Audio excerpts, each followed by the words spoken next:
Shalom bien-aimés, shalom frères et sœurs, que la paix, la grâce et la communion du Saint-Esprit soient votre partage, que Dieu vous bénisse de partout où vous nous suivez et nous disons gloire au Seigneur, prions le Seigneur. Éternel notre Dieu, Dieu Tout-Puissant, nous te rendons des actions de grâce, nous te bénissons pour ton amour, ta bonté et ta fidélité. Merci pour tout ce temps que tu nous as donné encore ce soir. Conduis-nous encore et que tout ce que nous aurons à faire soit pour ta gloire. Au nom de Jésus, notre Seigneur et Sauveur, nous disons gloire et louange à toi, Seigneur Jésus. Chantons gloire à l'agneau. Nous recevons des Christ. C'est qui l'avait promis le sang d'esprit là. Oh, le Saint-Esprit est là. Le Saint-Esprit est là. La mort a disparu. Oh, Dieu donne le plein salut. Alléluia. Et sur les mondes entiers, oh, le grand jour s'est levé. Les saints d'esprit est là.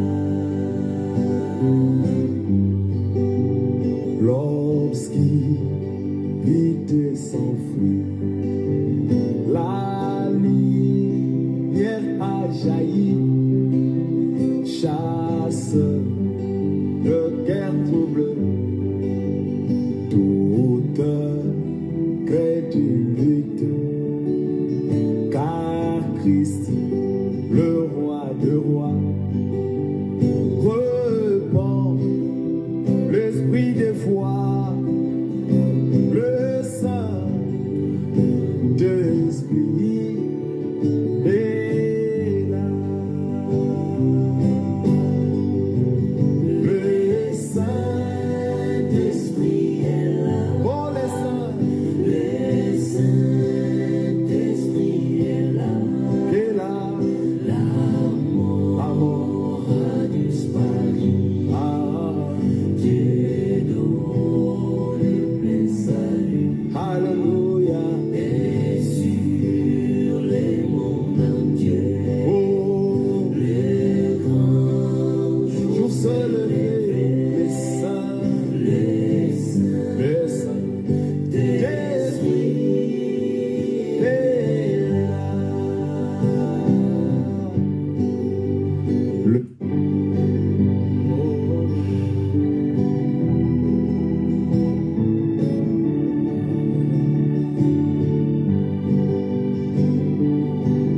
Alléluia. Le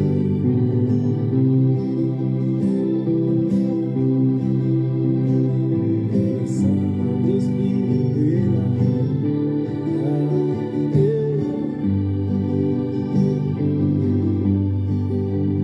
Le grand jour se levait, Dieu nous a visités. Voici le temps nouveau. Chantons gloire à l'agneau. Nous recevons des Christ. C'est qui l'avait promis le sang d'esprit là. Oh,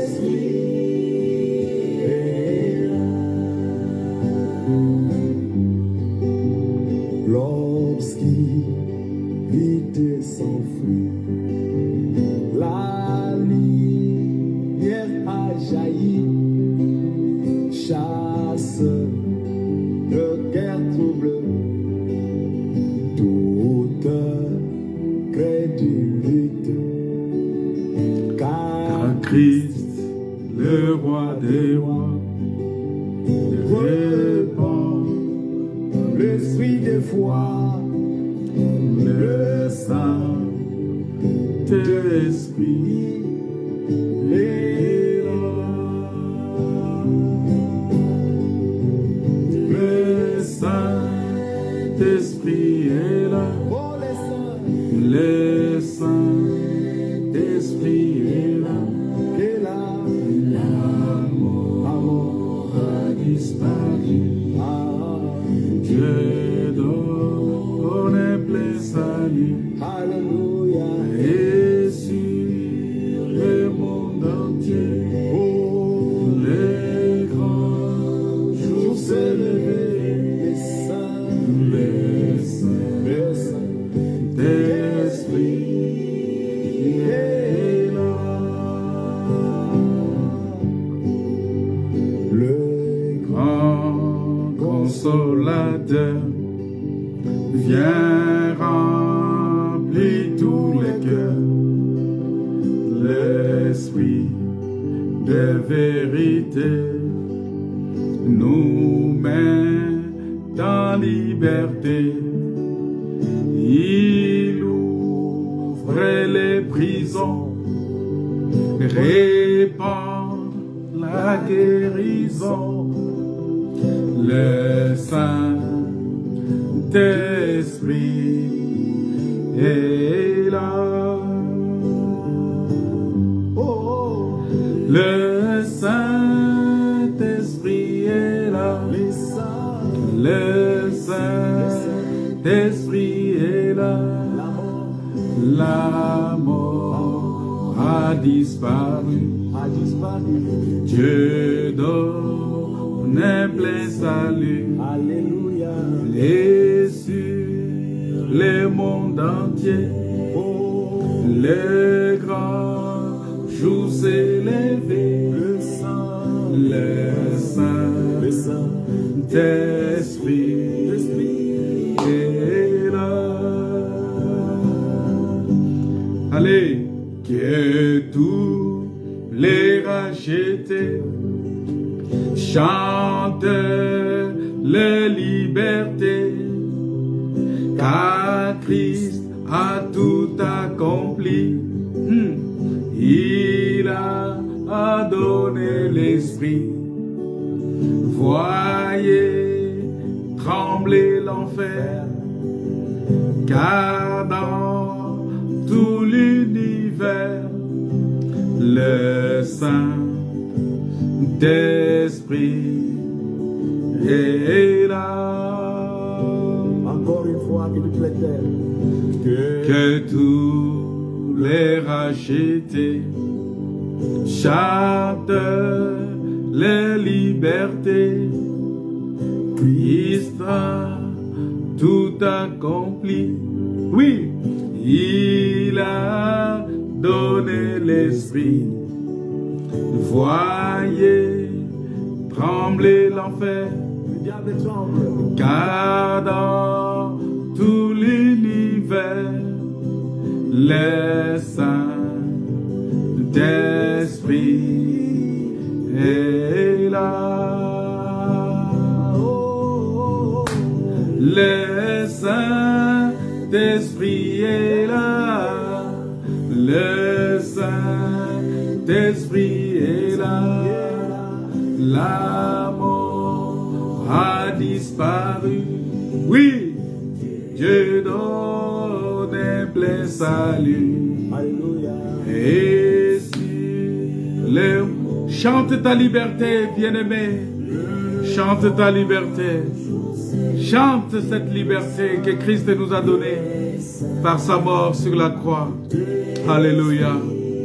Alléluia. Alléluia. Nous disons gloire et louange à toi, Seigneur Jésus. Nous bénissons le Seigneur bien-aimé pour ce moment qu'il nous a accordé, pour ce temps agréable, ce temps favorable, pour ces moments qu'il a bien voulu que nous puissions véritablement écouter sa parole. C'est très très important pour nous, parce que la Bible dit, l'homme ne vivra pas de pain seulement, mais de toute parole qui sort de la bouche de l'Éternel. Et cela est très important, parce que c'est quelque chose que Dieu veut pour nous, parce que c'est pour cela même que Dieu, qui est esprit, a accepté de prendre le corps, a accepté d'être né, a accepté de venir par la naissance et pour nous sauver, pour participer à notre nature, afin de nous sauver. Et c'est très important de le reconnaître.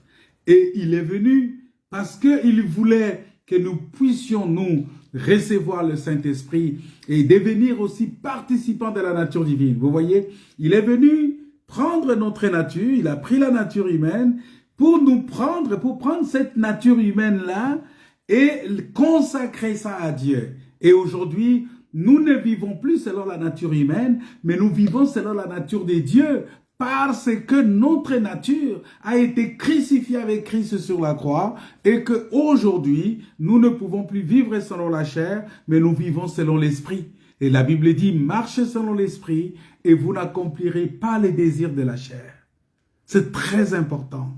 Et c'est quelque chose que nous devons absolument intérioriser, c'est quelque chose que nous devons absolument maîtriser, parce que notre salut en dépend. Et la Bible dit, nous devons combattre nous devons travailler pour notre salut. Nous devons travailler pour notre salut. La Bible dit, travaillez pour votre salut avec crainte et tremblement. Et donc, nous sommes appelés à travailler justement avec crainte et tremblement.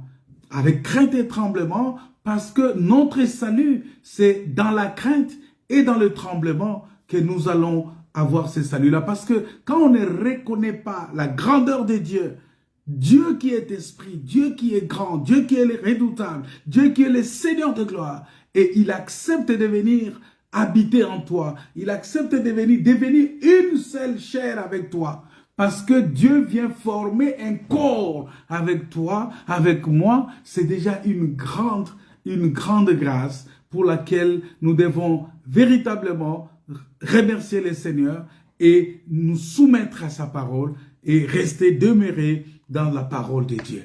Bien-aimés dans le Seigneur, nous allons continuer notre enseignement, mais avant cela, je vais répondre à une question, parce qu'il y a un frère qui m'a posé la question en inbox. Il m'a posé des questions. Il m'a dit, mais pasteur, vous parlez du baptême. Alors, c'est quoi le baptême? Parce que, et j'échangeais aussi avec une sœur qui m'a posé aussi des questions inbox, et je lui ai dit, écoutez, le baptême, c'est un enseignement, alors un enseignement profond, qu'il faut vraiment véritablement bien comprendre cela. Parce que si on ne comprend pas le baptême, ça va être compliqué, on peut mal se faire baptiser et ça va avoir des conséquences, même sur nous, sur notre vie, sur la vie éternelle. Donc voilà pourquoi il est très important de comprendre ce qu'on appelle le baptême. La Bible dit que le baptême, c'est un engagement d'une bonne conscience envers Dieu. C'est ce que 1 Pierre chapitre 3 verset 21 nous dit. 1 Pierre chapitre 3 verset 21 dit que cette eau était une figure du baptême. Et on va voir ça parce qu'on est en train de parler de l'eau aussi. Alors, cette eau était une figure de baptême. Et quand on parle de cette eau ici, on parle de temps de Noé. On dit cette eau était une figure de baptême qui n'est pas la purification des souillures de corps. On parle aussi des temps de la traversée de la mer Rouge. C'est-à-dire que quand Israël a traversé la mer Rouge, il a traversé cette mer, la mer s'est fendue et Israël a traversé. Et on dit que cette eau était une figure de baptême. C'était l'ombre du baptême, mais qui n'est pas la purification du souillure de corps, mais l'engagement d'une bonne conscience envers Dieu. et qui maintenant vous sauve. Par là, nous comprenons que l'engagement d'une bonne conscience envers Dieu nous sauve. Et vous aussi, par la résurrection de Jésus, vous voyez, on dit, vous aussi par la résurrection de Jésus. C'est ce que Pierre nous dit. Ça dit que ça parle de quelque chose de très simple, de très facile peut-être à comprendre. Mais je sais que pour comprendre la parole de Dieu, il faut l'aide du Saint-Esprit. Parce que quand on n'a pas le Saint-Esprit, souvent c'est compliqué de comprendre. Donc ce baptême-là, on dit, cette eau-là était une figure, c'était un engagement de bonne conscience. Ça dit, on ne pousse pas quelqu'un à se faire baptiser. Je ne peux pas obliger, par exemple, à mon garçon, je vais lui dire, bon, écoutez, tu dois te faire baptiser. Non. Je ne peux pas obliger à ma femme de se faire baptiser. Je ne peux pas obliger à mon mari de se faire baptiser. Je ne peux pas obliger à mes parents de se faire baptiser. Mais le baptême doit être quelque chose, c'est un engagement de bonne conscience, c'est-à-dire le baptême est le résultat est la conséquence en fait de la foi. Parce que quelqu'un ne peut pas être baptisé s'il n'a pas encore cru. La Bible dit ceci. Il dit, allez prêcher la bonne nouvelle à toute la création. C'est ce que Marc, ça c'est Marc qui dit ça. Il dit, allez prêcher la bonne nouvelle à toute la création. Ça, je suis dans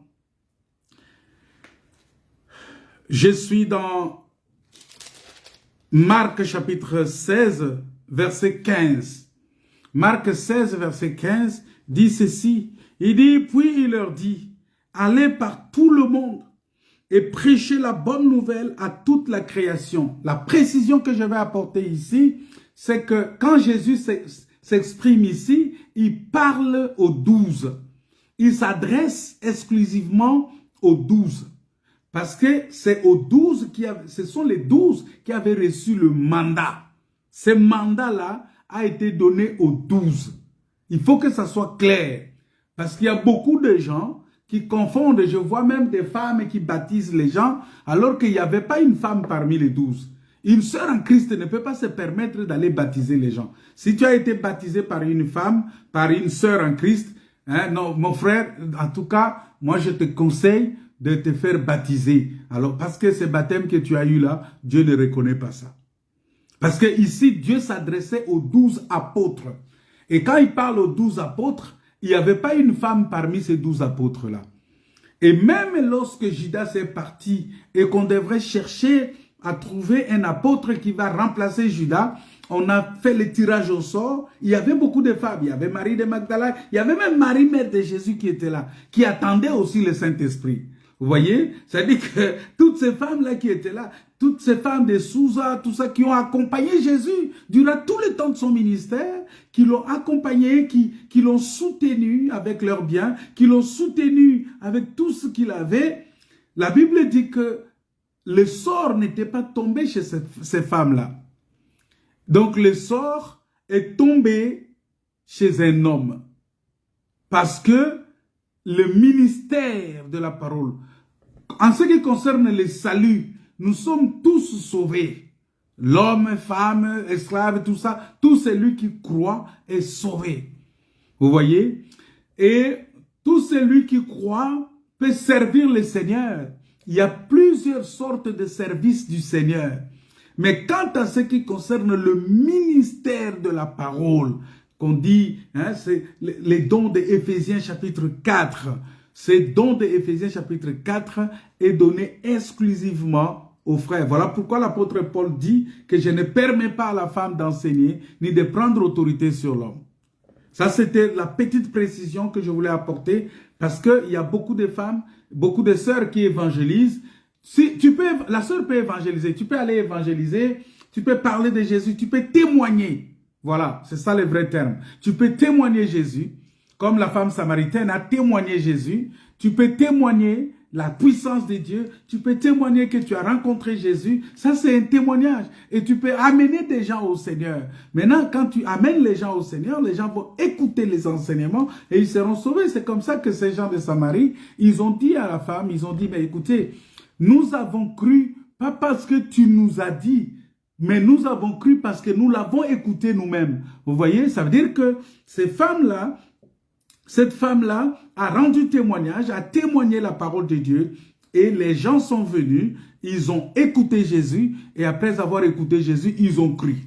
Voilà. Donc ça, c'est très important à préciser hein, que la sœur, tu peux... Moi, je connais beaucoup de nos sœurs qui font des témoignages, qui font de l'évangélisation sur Facebook, sur YouTube, sur les réseaux sociaux, sur TikTok. Il y a beaucoup de sœurs qui font de l'évangélisation, des témoignages, des choses comme ça, que moi, je pense que c'est quelque chose de formidable parce que c'est pour amener les gens au Seigneur. Maintenant, quand il s'agit dans la congrégation, lorsqu'il y a une convocation solennelle, où il y a un rassemblement des saints, la Bible dit que les femmes se taisent en ce moment-là. C'est-à-dire que lorsqu'il y a rassemblement, hein, le Seigneur ne permet pas à la femme d'enseigner. C'est même Paul là qui nous a enseigné de donner les offrandes, parce que nous enseignons les offrandes. C'est le même Paul là qui a enseigné que je ne permets pas à la femme d'enseigner. Donc on ne peut pas trier pour dire que non, les offrandes, c'était Paul, il a bien enseigné. Et quand il dit je ne permets pas à la femme d'enseigner, on dit non, non, non, ça c'est Paul. Non, ça c'est une façon de fuir, hein, de blasphémer même le Saint-Esprit, qui a blasphémé contre le Saint-Esprit, qui a utilisé Paul. Parce que Paul dit que si quelqu'un veut l'ignorer, qu'il l'ignore, mais qu'il considère, qu'il croit aussi que je suis inspiré de Dieu. Vous voyez, quand on parle de l'inspiration de Dieu, ça veut dire que il est conduit par le Saint-Esprit. Alors quand tu lui dénies ça, ça veut dire tout simplement que tu es en train de blasphémer contre le Saint-Esprit que Paul a reçu. Voilà. Alors, il dit, allez par tout le monde, partout, allez partout, et prêcher la bonne nouvelle à toute la création. Vous voyez, il dit, allez prêcher la bonne nouvelle à toute la création. Donc, la bonne nouvelle doit être annoncée à tous. Mais ce n'est pas tous qui a écouté la bonne nouvelle qui sera sauvé. Non.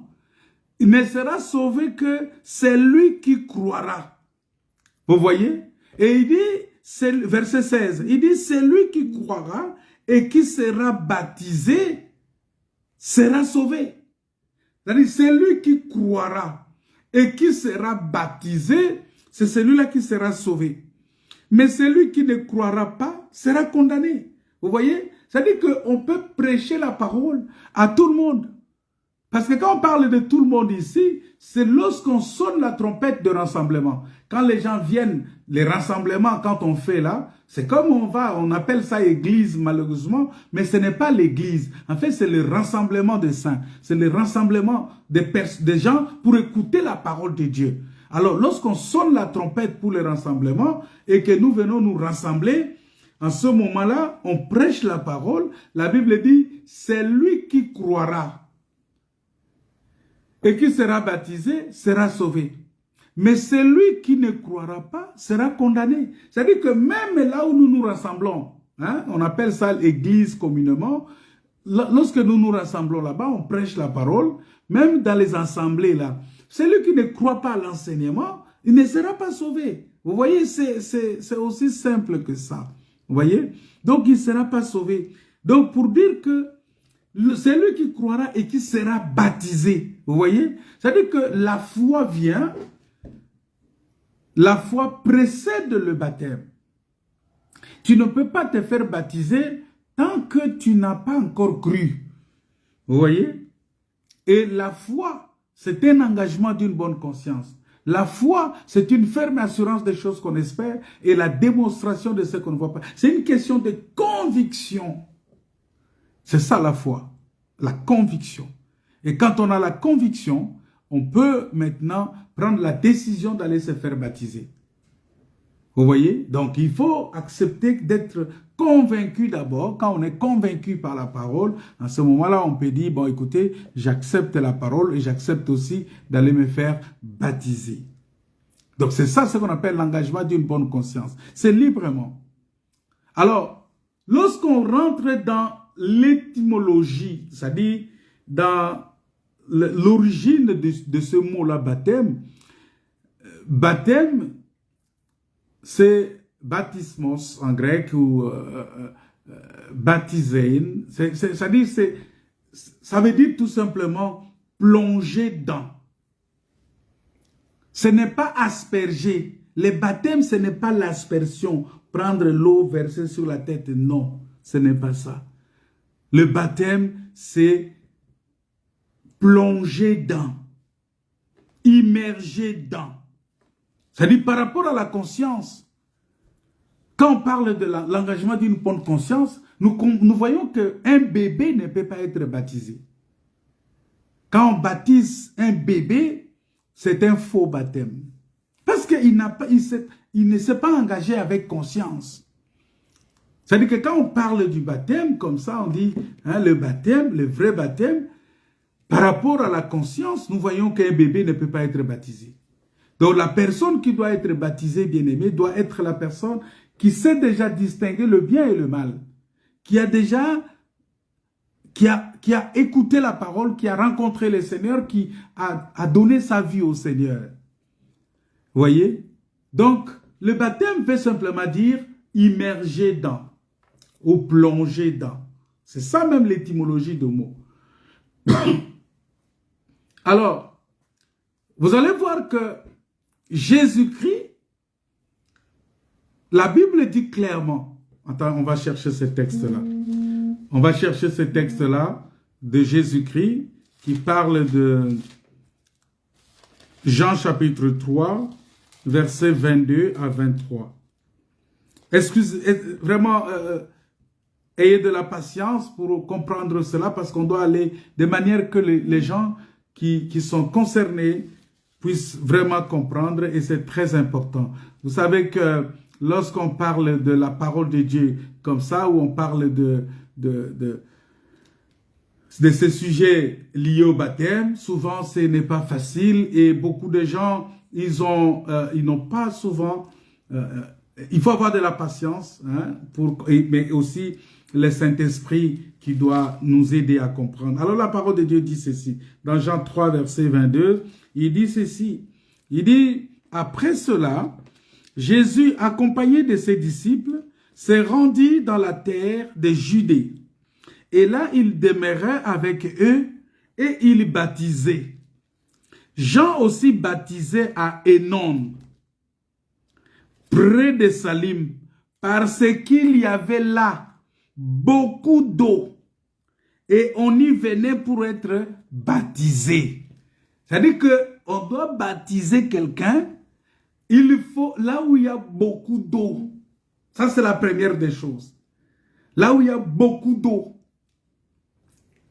Donc déjà avec ça, nous comprenons que ce n'est pas possible de baptiser quelqu'un dans un bassin. Il faut baptiser quelqu'un là où il y a beaucoup d'eau. Et nous allons voir que ça doit être de l'eau qui coule. Vous voyez? Car la personne doit être plongée dedans. Ça doit être plongé, il doit être plongé dedans. Parce qu'en Israël, bien aimé, il y avait beaucoup de... En ce temps-là, il y avait beaucoup de piscines. Il y avait des piscines partout. Vous voyez, piscine de Bethesda, par exemple. On n'a jamais baptisé dans la piscine de Bethesda. Mais au temps de Jean-Baptiste, les baptêmes se faisaient dans le fleuve Jourdain. Et Jésus a parcouru une longue distance pour aller se faire baptiser. C'est à peu près 60 km pour aller se faire baptiser. Il pouvait dire, mais non, mais écoutez, on peut juste utiliser une piscine ici, ou bien créer un petit bassin d'eau ici, et me baptiser avec ça. Mais non, il a fait de longues distances justement pour aller là où il y avait beaucoup d'eau, là où il y avait l'eau qui coule, pour aller se faire baptiser. Vous voyez? Donc les baptêmes, malgré qu'il y avait beaucoup de piscines, mais le livre de Michée, on va lire Michée. On va lire le texte de Michée. Je ne sais pas si vous avez déjà trouvé ça. Voilà, Michée, j'ai trouvé, chapitre 7, les versets 18 à 19. Michée, chapitre 7, versets 18 à 19. La Bible dit, quel Dieu est semblable à toi? Écoutez bien. Quel Dieu est semblable à toi? Qui pardonne l'iniquité, qui oublie les péchés. Du reste de ton héritage, il ne garde pas sa colère à toujours, car il prend plaisir à la miséricorde. Il aura encore compassion de nous. Il mettra sous ses pieds nos iniquités. Là, je suis au verset 19. Et la Bible dit, tu jetteras au fond de la mer tous leurs péchés. Donc, tu jetteras au fond de la mer tous leurs péchés. C'est-à-dire que, parce que tu témoigneras de la fidélité à Jacob. Et quand on parle du fond de la mer, ça veut dire que tu rentres dans les eaux. C'est comme ça que Jésus-Christ, il est allé dans les eaux qui coulent. Dans les eaux, pas de l'eau piscine, pas de l'eau dans un bassin, mais de l'eau qui coule. Pourquoi? Parce que il y a l'ombre de cela, de cet acte-là ici dans le livre de Michée, qui dit que il jette au fond de la mer tous leurs péchés. Donc la piscine, lorsque tu... C'est comme si tu baptisais quelqu'un dans une piscine et que cette eau-là ne coule pas, ça veut dire que la personne qui vient après, ça je le parle juste pour essayer de faire le lien avec Michée chapitre 7. Ça veut dire tout simplement que lorsque la personne est baptisée là, la personne qui vient après, il vient récupérer, parce que les péchés, ces saletés n'ont pas coulé. Et donc, la personne qui vient après, il vient se baigner dans la même chose. Non! Il faut que, quand on te plonge dans l'eau, ça coule. L'autre vient, on plonge dans l'eau, ça coule, ça va jusqu'au fond. C'est ça le baptême. C'est ça le baptême, bien-aimé. Parce que la Bible dit dans le livre de 1 Corinthiens que tout ce qui a été fait, c'était pour notre instruction. La Bible dit ceci. Je ne veux pas, frères, que vous ignorez que nos pères ont tous été sous la nuée et qu'ils ont tous passé au travers de la mer. Écoutez, ils ont tous passé au travers de la mer. Qu'ils ont tous été baptisés en Moïse dans la nuée et dans la mer. Vous voyez? Ils ont tous été baptisés en Moïse dans la nuée et dans la mer. Ça, c'est 1 Corinthiens chapitre 10 qui dit ça. 1 Corinthiens chapitre 10, le verset 1 en descendant. Donc on dit, le verset 2 a dit qu'ils ont tous été baptisés en Moïse dans la nuée. Quand on parle du baptême dans la nuée, on voit le baptême, l'ombre du baptême du Saint-Esprit. Et on dit aussi dans la mer et dans la mer. Vous voyez, alors qu'il y avait beaucoup, de puits, on pouvait prendre de l'eau et leur verser sur la tête. On pouvait prendre de l'eau de puits, on pouvait les amener dans un puits et puis on leur verse de l'eau sur... Mais ils ont été baptisés dans la mer. C'est ce que la Bible nous dit. Ce n'est pas moi qui ai... C'est la Bible qui dit, la parole de Dieu, que toi et moi nous lisons. Ils ont été baptisés dans la mer, pas dans une piscine, pas dans un bassin.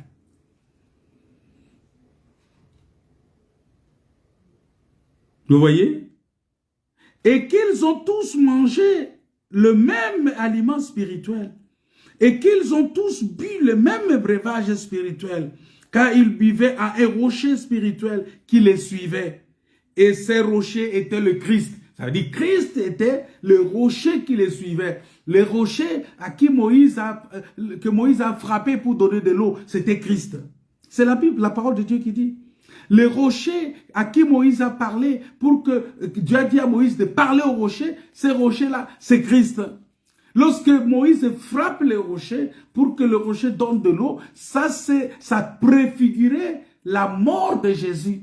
Parce que Dieu a frappé Christ pour que nous puissions avoir de l'eau de la vie, afin que nous soyons sauvés par l'eau qui sortait de Christ. Vous voyez? Voilà pourquoi Christ a été frappé. Voilà pourquoi Christ est allé à la croix. Voilà pourquoi Christ a été crucifié, maltraité. Il a souffert. Et c'est ça l'œuvre de la croix qui nous sauve aujourd'hui. Vous voyez? Et donc, on dit que c'est là, la Bible dit verset 6, « Oh, ces choses sont arrivées pour nous servir d'exemple. » Verset 6. On dit, « Or, ces choses sont arrivées pour nous servir d'exemple, afin que nous n'ayons pas de mauvais désirs comme ils en ont eu. » Il y a eu des gens parmi eux qui ont eu des mauvais désirs. C'est-à-dire quoi? Des gens qui ont refusé de se faire baptiser dans l'eau qui coule et qui sont allés se faire baptiser dans les piscines. Des gens qui ont refusé de suivre l'enseignement que Moïse leur donnait et qui ont préféré suivre les ramassis parce qu'il y avait des ramassis au milieu d'eux aussi. N'oubliez pas. Vous voyez?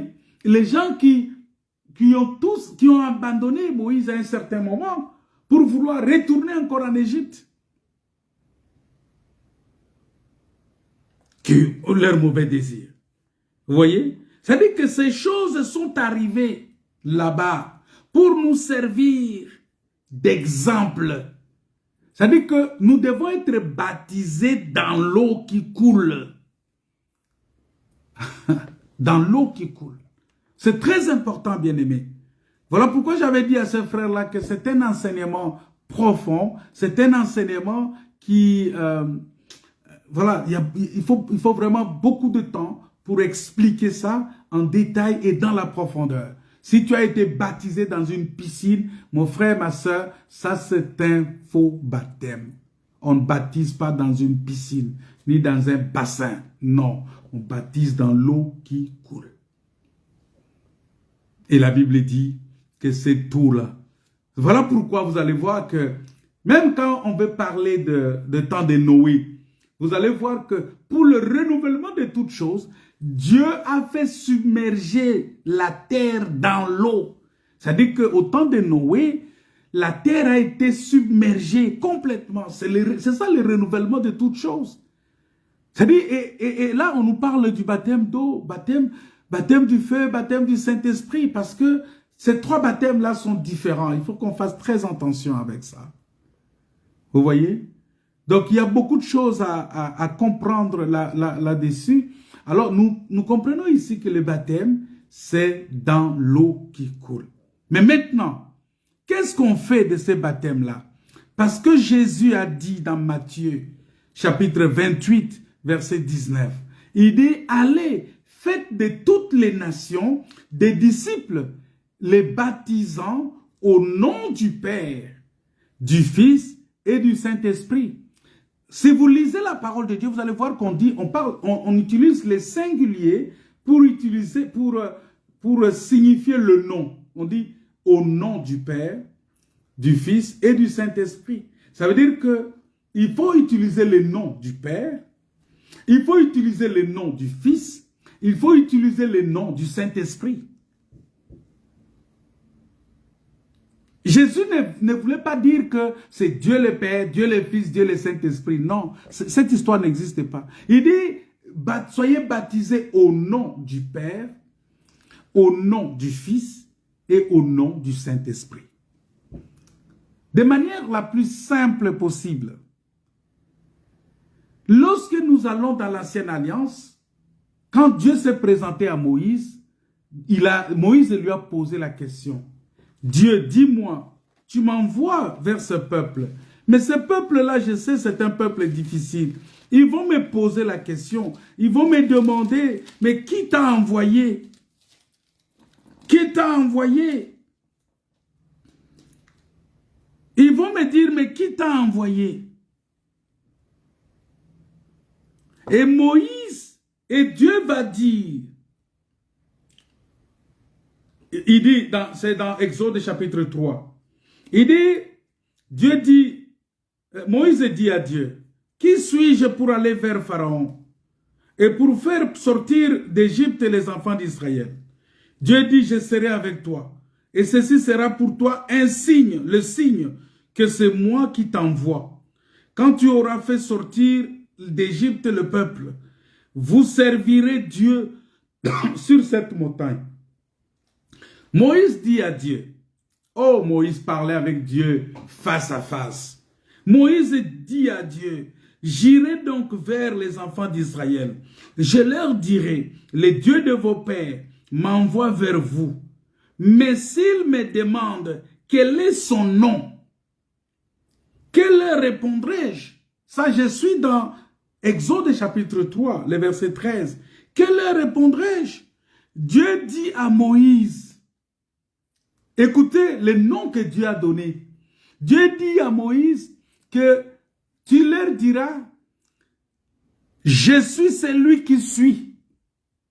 Ah, ce français-là. Je suis celui qui suis. Et il ajouta, c'est-à-dire Dieu ajouta, c'est ainsi que tu répondras aux enfants d'Israël, c'est lui qui s'appelle Je suis, m'a envoyé vers vous. C'est lui qui s'appelle Je suis.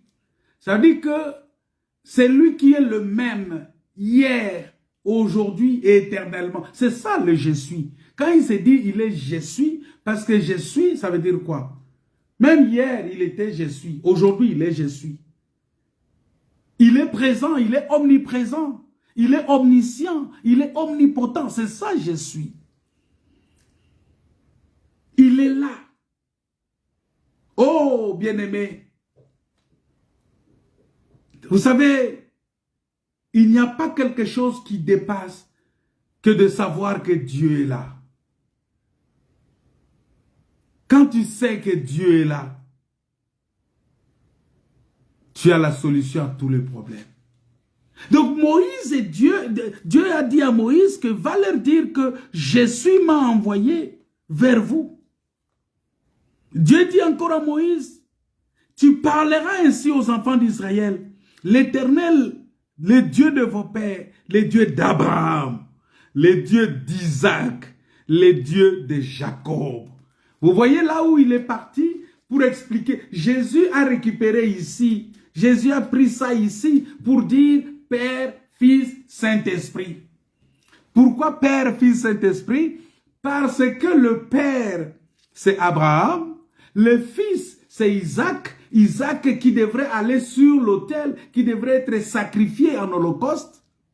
Vous comprenez? C'est-à-dire que Isaac, c'est celui qui était là pour... Il était sacrifice. Donc, il a pris ce corps-là comme sacrifice. C'est pourquoi Dieu a demandé à Abraham, prends ton fils, ton unique, et va me l'offrir. Et pourtant, Abraham avait beaucoup d'enfants. Mais Dieu va lui dire, prends ton fils et ton unique. Pourquoi il appelle l'unique?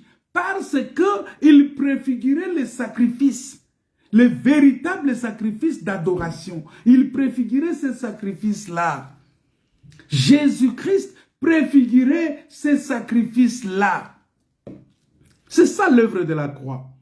Et donc, c'est Isaac qui était l'ombre du Fils. Et le Saint-Esprit, c'est-à-dire c'est lui qui est resté, qui a gardé le nom d'Abraham, le nom d'Isaac. C'est lui qui est venu rendre témoignage à Isaac et rendre témoignage, qui a parlé d'Isaac, qui a parlé d'Abraham, c'est Jacob.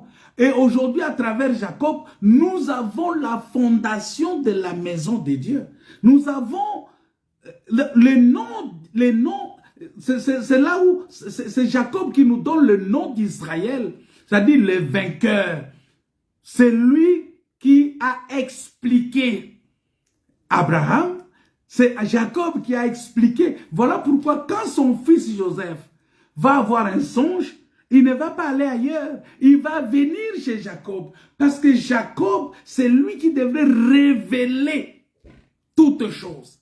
Voilà pourquoi Jésus dit, quand le Saint-Esprit viendra, il vous révélera toutes choses. C'est là où Jésus-Christ est allé puiser ce qu'on appelle Père, Fils, Saint-Esprit. C'est là. Mais ici, c'est dans une dimension charnelle. Parce que le Père, Fils, Saint-Esprit d'Abraham, Isaac et Jacob, c'est dans la dimension charnelle. Mais lorsqu'on monte dans la dimension de Dieu, Dieu est esprit. Dieu, l'esprit, et Jésus l'a dit, Dieu est esprit. L'esprit n'a ni chair ni os. C'est-à-dire que tu ne peux pas... voilà, c'est Jean chapitre 4.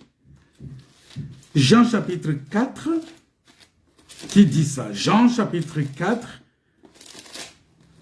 Je pense qu'aujourd'hui, on va seulement rester sur cette réponse-là et on va reprendre notre enseignement prochainement. Jean chapitre 4, verset 24, Dieu dit ceci.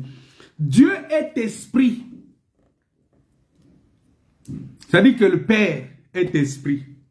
Le Saint-Esprit est esprit. Donc, Dieu est esprit, c'est lui qu'on appelle Père. C'est Jésus qui parle ici. Jésus dit que Dieu, le Père, il est esprit. C'est-à-dire l'esprit n'est pas matériel. Tu ne peux pas toucher l'esprit. Il y a des gens, quand on dit Jésus est debout à la droite de Dieu, et il représente Dieu comme un homme, comme si Dieu était physique, et qu'à sa droite physique, il y a Jésus-Christ debout. Non, c'est Dieu-là qui est esprit. Il est venu prendre un corps. C'est conformément à Ésaïe chapitre 35. Parce que Ésaïe 35 dit ceci. On va lire ça. Ésaïe chapitre 35, le verset 4. La Bible dit, « Dites à ceux qui ont le cœur brisé, troublé, prenez courage, ne craignez point. Voici votre Dieu, la vengeance viendra, la rétribution de Dieu. » Je suis dans Ésaïe 35, verset 4. Il dit, il viendra lui-même, Dieu. Il viendra, Dieu viendra lui-même et vous sauvera. Donc Dieu viendra lui-même et vous sauvera. Ça veut dire que Dieu a envoyé les prophètes. Les prophètes n'ont pas sauvé. Il a envoyé le roi. Les rois n'ont pas sauvé. Il a envoyé les sacrificateurs. Les sacrificateurs n'ont pas sauvé. Parce que les sacrificateurs qui sont venus, c'était des sacrificateurs d'ordre aronique, mais charnels. Ils mouraient après.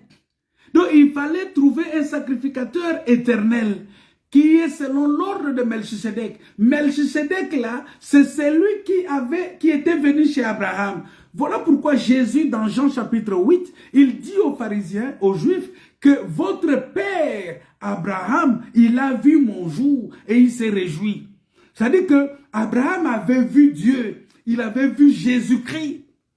Jésus a dit ça, il a dit qu'Abraham l'avait vu. Et Abraham s'est réjoui, alors qu'en ce moment-là, ce n'était pas Jésus, c'était Dieu lui-même. Mais quand il a pris le corps, il est descendu et il est venu. Vous voyez, il était semblable aux anges. On l'appelle l'ange de l'Éternel. Mais c'était Dieu lui-même qui est descendu. Et la Bible dit que Abraham l'a appelé mon Seigneur. Et Abraham lui a donné la dîme de tout. Et la Bible dit même que quand Abraham payait cette dîme, ce n'était même pas Abraham qui payait ça. C'était Lévi qui payait cette dîme-là.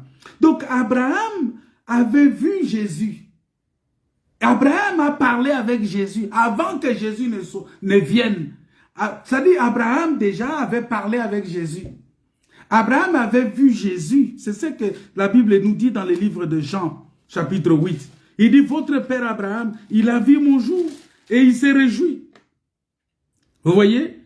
Parce qu'il lui dit, notre père c'est Abraham. Jésus leur dit, si vous étiez enfant d'Abraham, vous feriez les œuvres d'Abraham.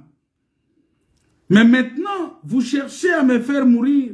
Moi qui vous ai dit la vérité, et j'ai entendu de Dieu, cela, Abraham ne l'a point fait.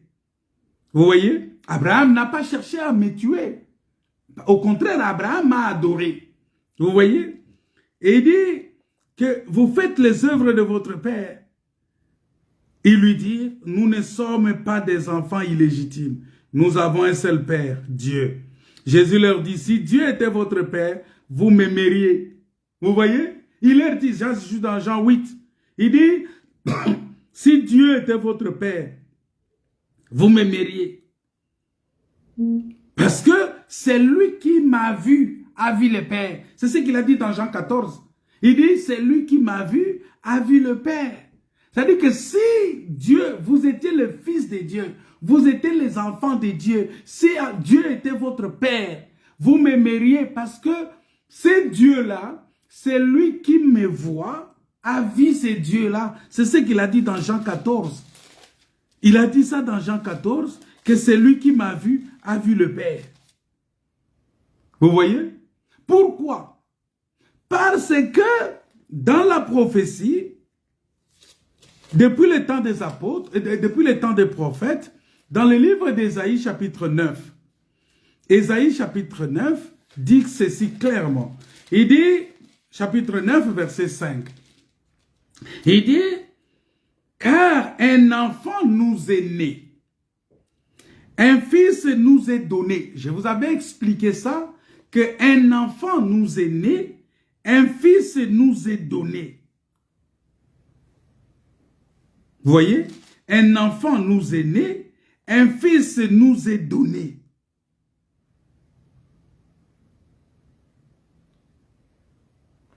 Un enfant nous est né. Donc Jésus-Christ était un enfant, il est venu comme un enfant qui est né. Ça, c'est la naissance par Marie. Et ça, c'est pour Israël. Jésus était un enfant, mais pour Israël. Voilà pourquoi Israël ne l'a pas reçu comme fils. Et c'est ça même la cause du rejet d'Israël. Dieu a rejeté temporairement Israël parce que Israël a refusé d'accepter Jésus-Christ comme fils de Dieu. Et c'est ça ce que dit Jean chapitre 8.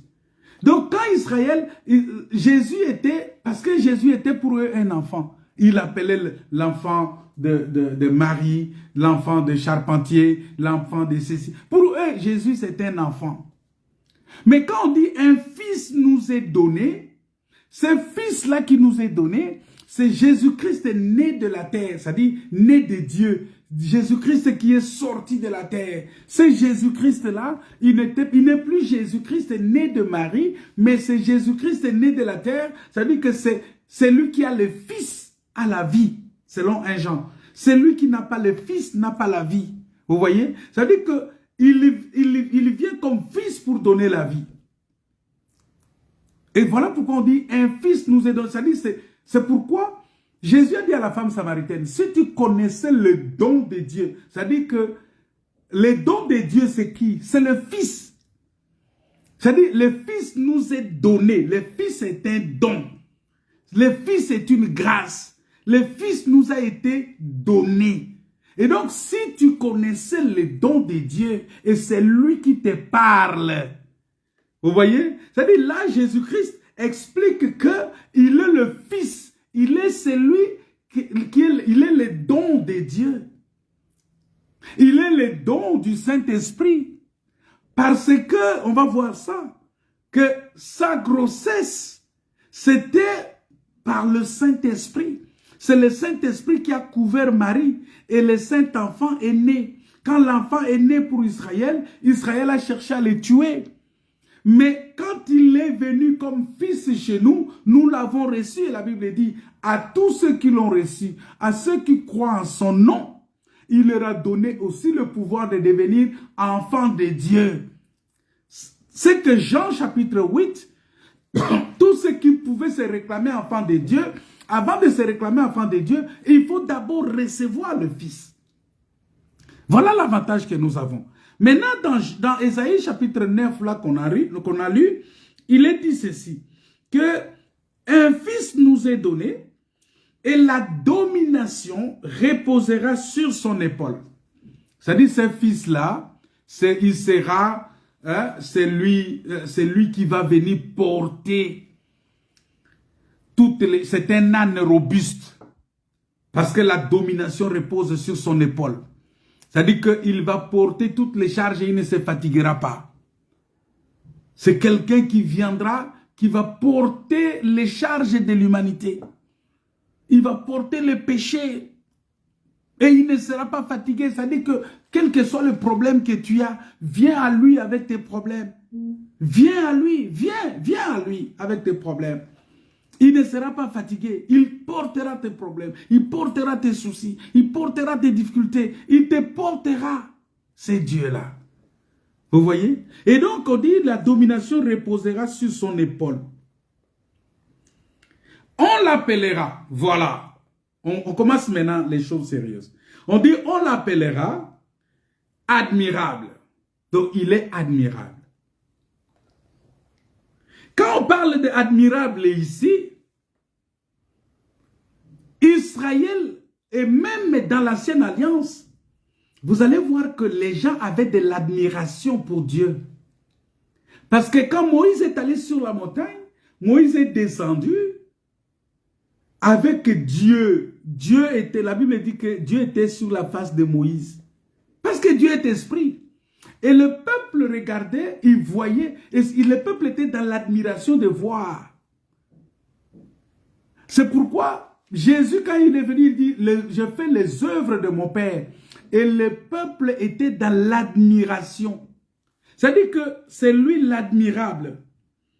Mais on dit, il est aussi le conseiller. Quand on parle du conseiller, le conseiller ici, c'est le rôle du Saint-Esprit. Parce que le Saint-Esprit est le conseiller. Pourquoi j'ai dit que le Saint-Esprit est le conseiller? C'est dans Ésaïe chapitre 11, le verset 2, la Bible dit, on commence au verset 1, on dit, puis un rameau sortira du tronc d'Isaïe et un rejeton naîtra de ses racines. Vous voyez ici, on parle toujours, quand on parle de ces rejetons-là, on parle de Jésus-Christ, de la naissance de Jésus-Christ. Et la Bible dit, l'Esprit de l'Éternel reposera sur lui. L'esprit de la sagesse, l'esprit de l'intelligence, l'esprit de conseil et l'esprit de force. Vous voyez? C'est-à-dire que il aura l'esprit de conseil. Vous voyez? C'est-à-dire que c'est le Saint-Esprit qui est le conseiller. Ça, c'est Ésaïe chapitre 11 qui dit ça. Maintenant, on dit qu'on l'appelle admirable, conseiller. On dit il est le Dieu puissant. Il est le Dieu puissant. Cet enfant-là, ce fils-là qui nous est donné. On dit il est le Père éternel. Ah, donc nous comprenons maintenant que on dit au nom du Père, c'est-à-dire le Père éternel. C'est-à-dire qu'il n'y a pas un autre Père en dehors de ce fils qui nous est né. Parce que ce fils qui nous est né, c'est lui le Père éternel. Quand on parle de Père, il n'y a pas deux éternels, frère. Il n'y a qu'un seul éternel. L'éternel est Dieu. Il n'y a qu'un seul éternel. Donc, toi, quand tu dis Dieu le Père, Dieu le Fils, Dieu le Saint, ça dit, tu dis il y a trois éternels. Non, il n'existe pas trois éternels. Il existe un seul éternel. Et cet éternel-là, c'est lui qui est ce fils-là qui nous est donné. La Bible dit qu'on l'appelle Père éternel. Et pour finir, on dit, il est le prince de la paix. Vous voyez, prince de la paix, c'est le fils. C'est le fils du roi qu'on appelle prince de la paix. Pourquoi? Parce que, en tant que prince de la paix, il est venu pour apporter, il dit, je vous donne ma paix, je vous laisse ma paix. Vous voyez? Et donc, nous comprenons ici que le Seigneur est en train de démontrer que au nom du Père, au nom du Fils, le nom du Père, c'est « Je suis ». C'est ce Dieu-là qui est esprit. C'est ce Dieu-là, quand on dit tu es à sa droite, ça veut dire tu es dans la puissance. Tu es dans sa droite, ça veut dire que tu es dans la puissance de Dieu. Parce que la droite symbolise la puissance. Quand on dit que la droite de Dieu, c'est la puissance de Dieu. Et donc, tu es dans la droite de Dieu, tu es debout à la droite de Dieu, c'est-à-dire tu es debout dans la puissance de Dieu, dans la puissance. C'est-à-dire que Jésus est retourné dans la puissance. Pourquoi on dit ça? Parce que sur la terre, il était faible, il avait pris la chair. Regardez, même quand on est venu l'arrêter, il a accepté bonnement comme ça d'être arrêté, parce qu'il était faible en prenant la chair. La Bible dit, la chair est faible, mais l'esprit est disposé. Vous voyez? C'est-à-dire que quand quelqu'un prend la chair, c'est-à-dire qu'il rentre dans la faiblesse. Il quitte la puissance, il rentre dans la faiblesse. C'est ça ce que ça veut dire. C'est pourquoi la Bible dit que la chair est faible, mais l'esprit est disposé.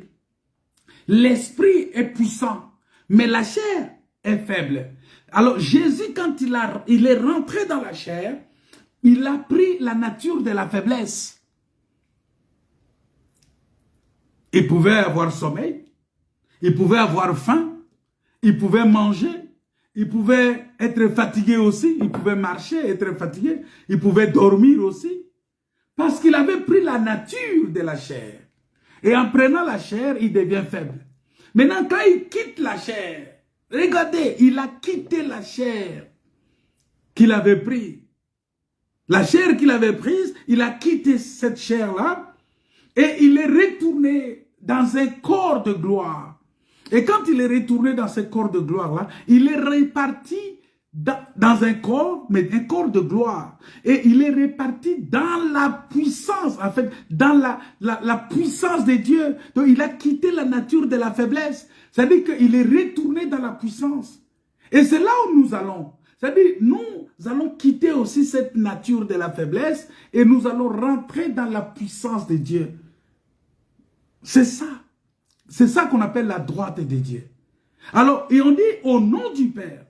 Maintenant, au nom du Fils, quand on dit le Fils, comment s'appelle le Fils? Jésus a dit qu'avant que votre père Abraham ne fût, moi je suis. Avant que votre père Abraham ne fût, moi je suis. Je suis. Et cette parole-là, bien-aimé, avait scandalisé.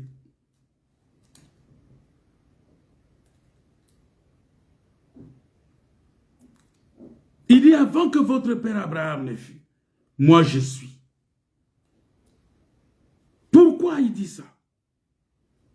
C'est Jean chapitre 8, verset 58. Il dit, Jésus leur dit, en vérité, je vous le dis, avant qu'Abraham fût, je suis. Vous voyez? Jean 8, verset 58. Avant qu'Abraham fût, moi, je suis. Ça dit, les je suis qui se présentaient à Moïse. Les je suis qui a parlé avec Moïse, le voici, je suis. Vous voyez? C'est lui, le je suis. C'est lui. Alléluia.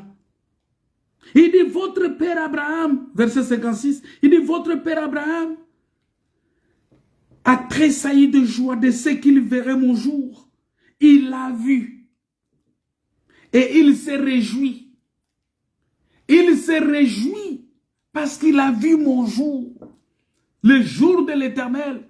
Non, mais Jean 8, verset 56 à 59. Vous voyez? C'est-à-dire que quand Jésus s'est présenté, il s'est présenté aux Juifs qu'il était « Je suis ». il s'est présenté, hein, il a dit, on commence au verset 56, Jean 8, 56. Il dit, Abraham, votre père, a tressailli de joie de ce qu'il verrait mon jour. Il l'a vu et il s'est réjoui. Les Juifs lui disent, tu n'as pas encore 50 ans. Et tu as vu Abraham, ça c'est aussi un autre enseignement. Tu n'as pas encore 50 ans. Alléluia. Tu n'as pas encore 50 ans et tu as vu Abraham. Ça dit, pour voir Abraham, il faut avoir 50 ans. Ça veut dire quoi? Ça veut dire que pour voir Abraham, il faut être affranchi. Il faut rentrer dans le jubilé. Parce que quelqu'un qui rentre dans le jubilé, c'est quelqu'un qui a 50 ans. C'est ça la Bible dit, si le Fils de l'homme, si le Fils vous affranchit, vous serez réellement libre. Donc ici, on veut dire tout simplement que toi, tu n'as pas encore 50 ans.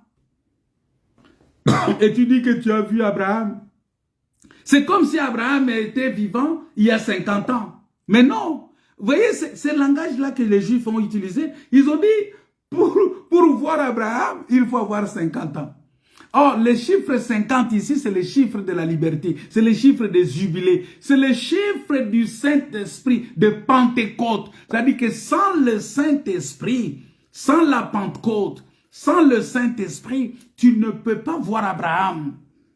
Pour voir Abraham, pour aller dans les seins d'Abraham, pour voir vivre avec Abraham, il faut avoir les 50 ans. C'est-à-dire que Jésus, vous voyez, les 50 jours, les 50 ans, il faut avoir il faut rentrer dans le jubilé. Parce qu'Abraham se trouve au fond du jubilé là-bas. Alors si tu n'es pas encore dans le jubilé, si tu n'es pas encore complètement affranchi, tu ne peux pas voir Abraham. Ils lui ont dit ça.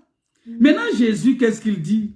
Jésus leur dit, en vérité, je vous le dis, avant qu'Abraham, ça c'est au 58, avant qu'Abraham fût, moi je suis.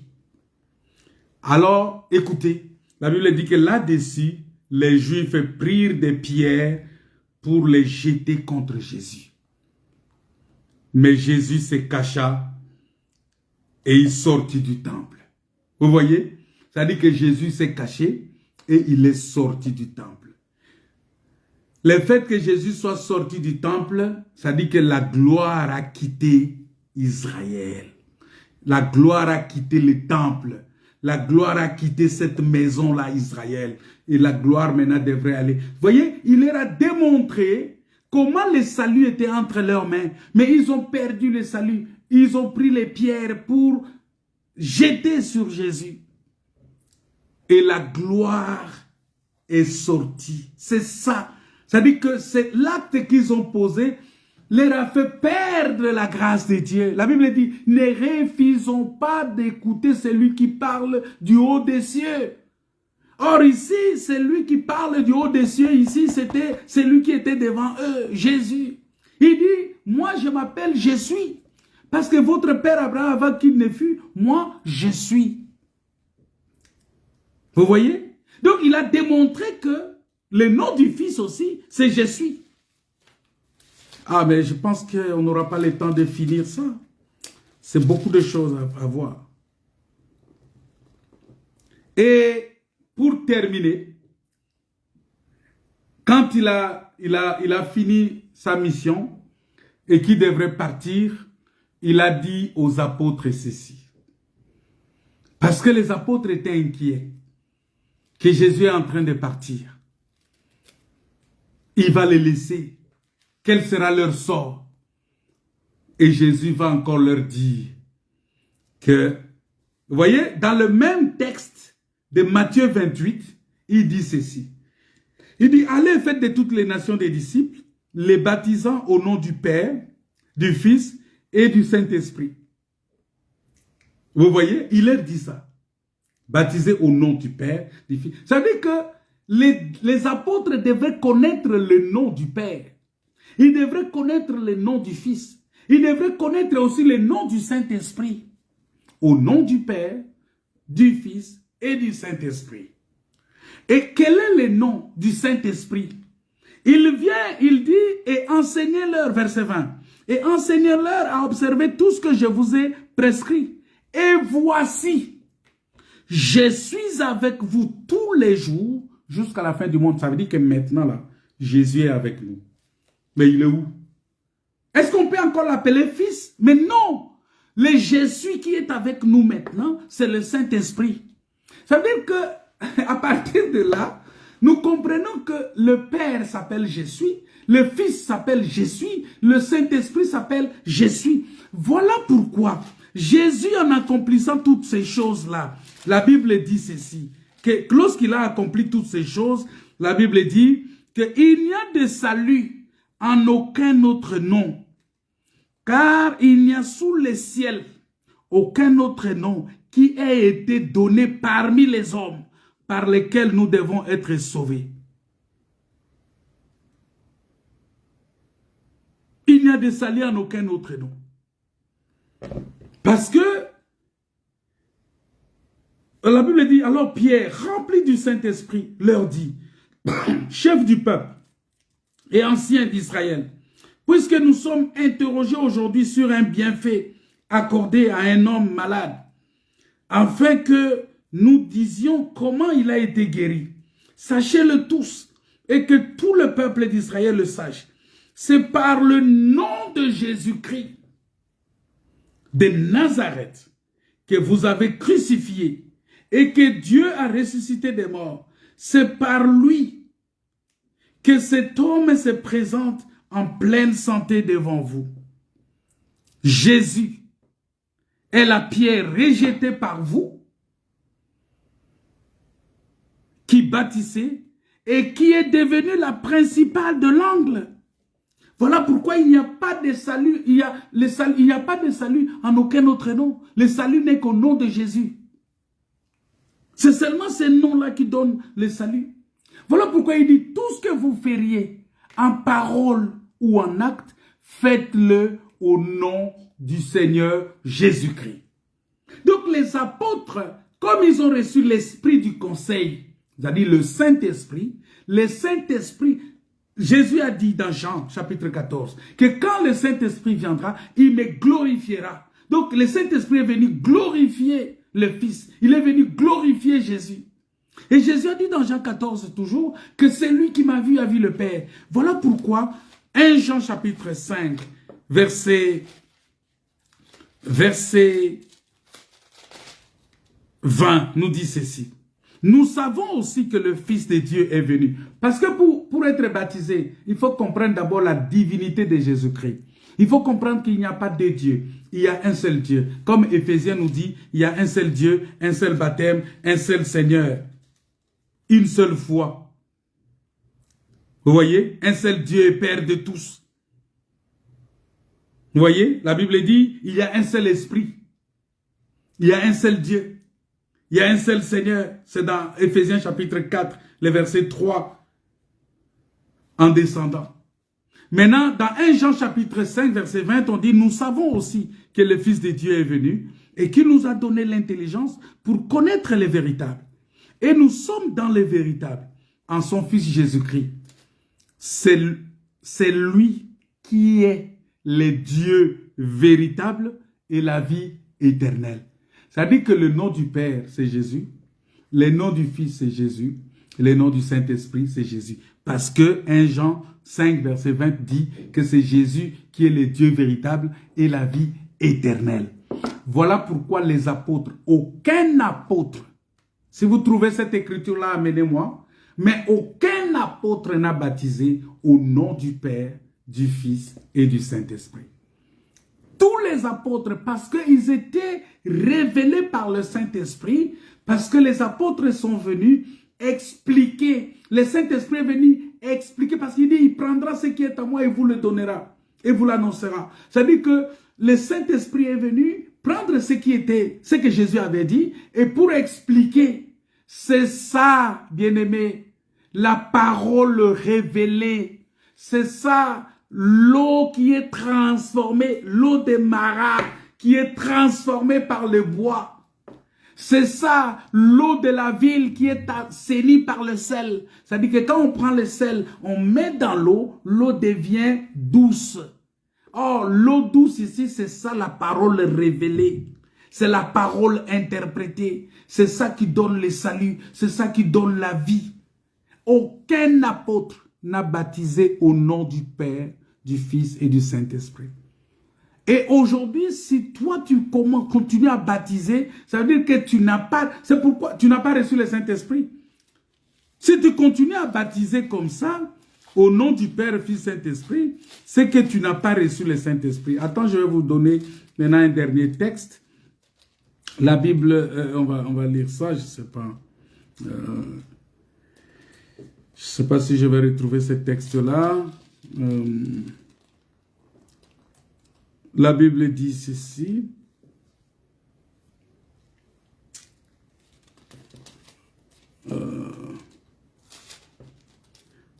Vous allez voir que le frère Paul est arrivé acte 19.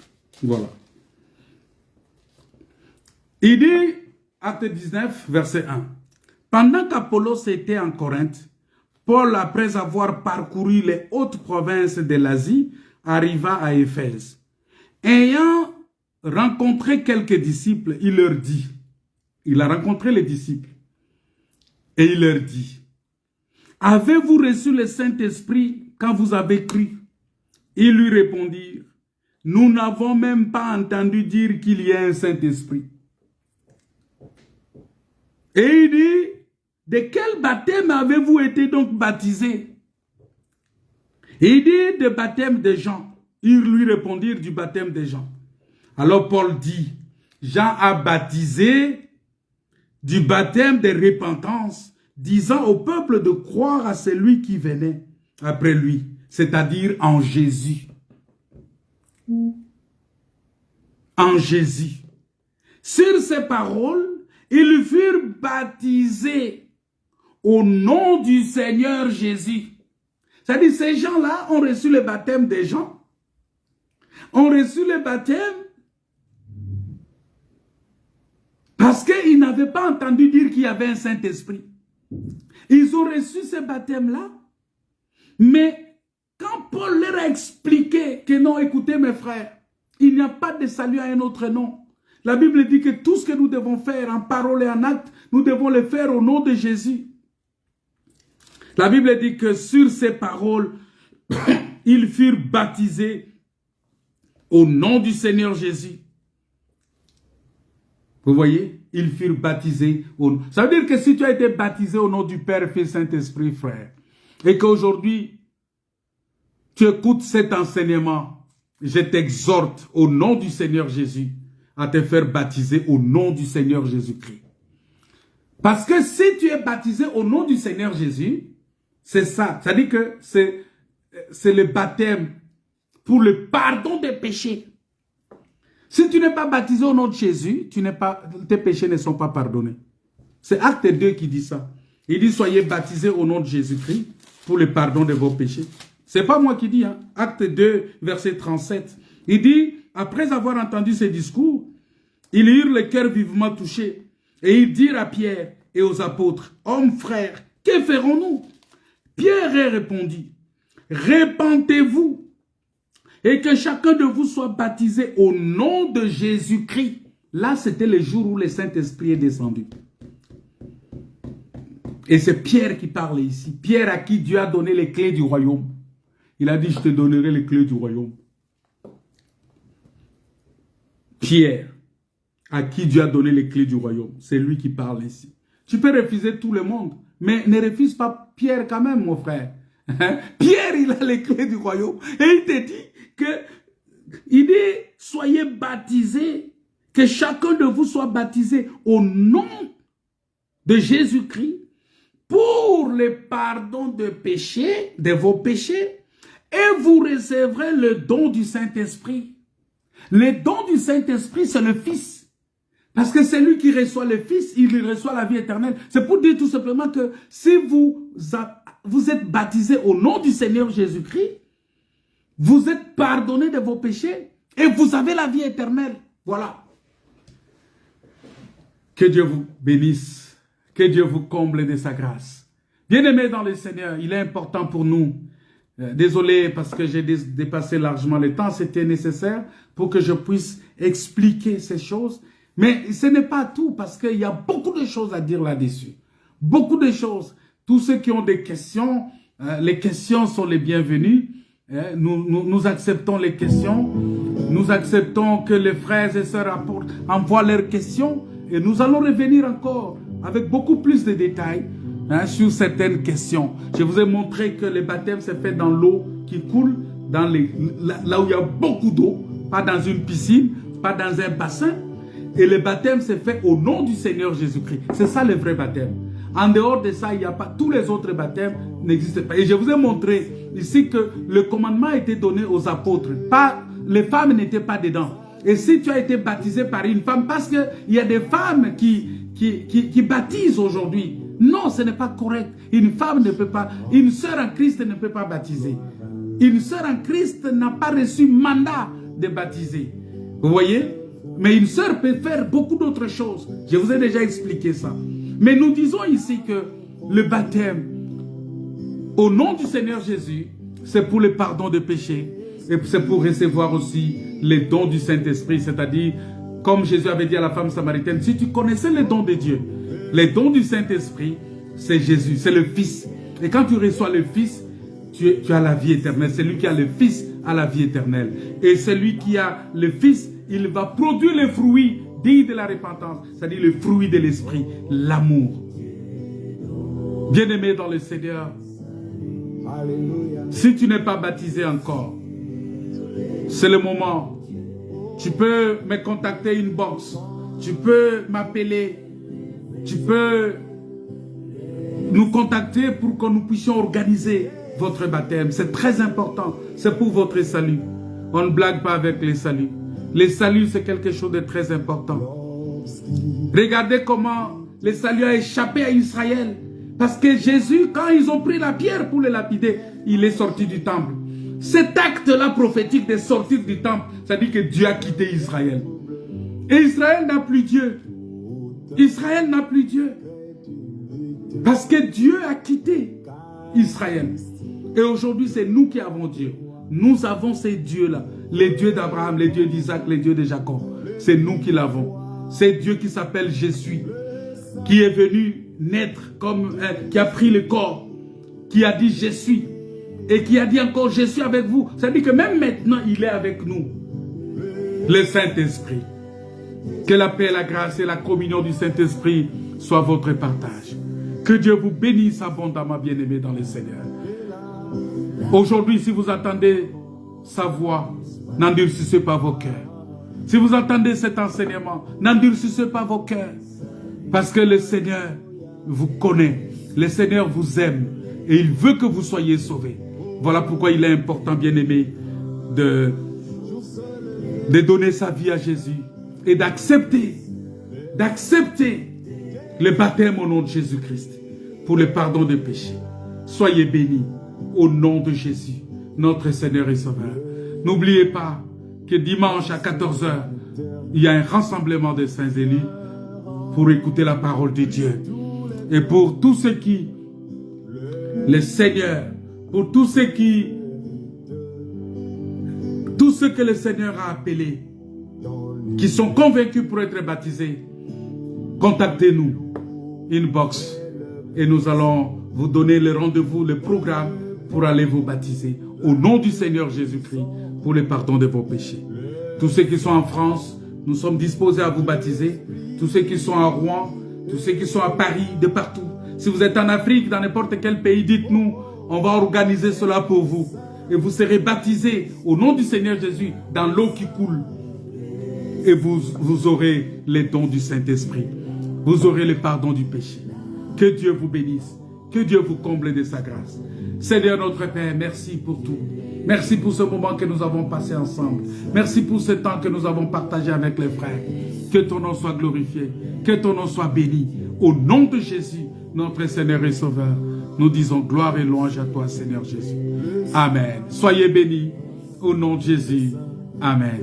Esprit est là. Que tous les rachetés chante la liberté. Christ a tout accompli. Oh, il a donné l'esprit. Voilà